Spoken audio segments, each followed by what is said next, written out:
విదేశాల్లో స్థిరపడిన జన్మభూమి కోసం కృషి చేస్తున్న తెలుగు ప్రజలు ఆదర్శనీయులని సీఎం చంద్రబాబు అన్నారు. గుంటూరు ప్రభుత్వాసుపత్రిలో మాతా శిశు సంరక్షణ కేంద్రాన్ని ఆయన ప్రారంభించారు.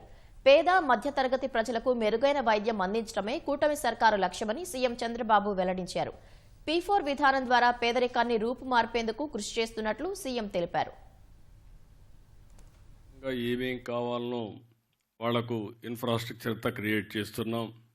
ఇల్లు కానీ, ఇంటి జాగా కానీ, గ్యాస్ కానీ, హౌస్ కానీ, లేకుంటే వాటర్ కానీ అవన్నీ చేస్తున్నాం.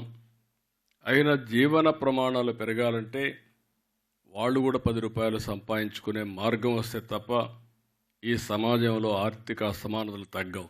చదువు అనేది ఒక గేమ్ చేంజర్. భవిష్యత్తు కూడా దీంట్లో అనుమానం లేదు.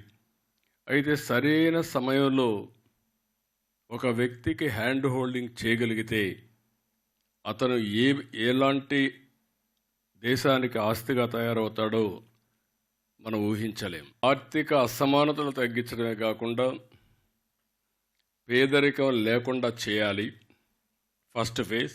సెకండ్ ఫేజ్లో ఆర్థిక అసమానతలు తగ్గించాలని ఈ కార్యక్రమం తీసుకున్నాం. బంగారు కుటుంబాలని హ్యాండ్ హోల్డింగ్ మార్గదర్శన పెట్టాం. ఇప్పటికి 50% రీచ్ అయ్యాం. 10,42,000 మందిని 1,02,000 మంది అడాప్ట్ చేసుకున్నారు. ఎంతవరకు చేస్తారు నేను ఇంకా ఇది చేస్తున్నా.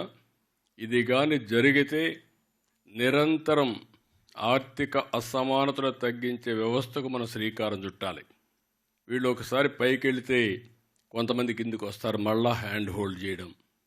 ఈ విధంగా మనం సమాజంలో నిరంతరం ఒక సాటిస్ఫాక్షన్ కానీ ఇంకొక పక్కన హ్యాపీనెస్ ఉండాలంటే ఇలాంటి కార్యక్రమానికి శ్రీకారం చుట్టాలనే ఉద్దేశంతోనే ఈరోజు P4 తీసుకొచ్చాం.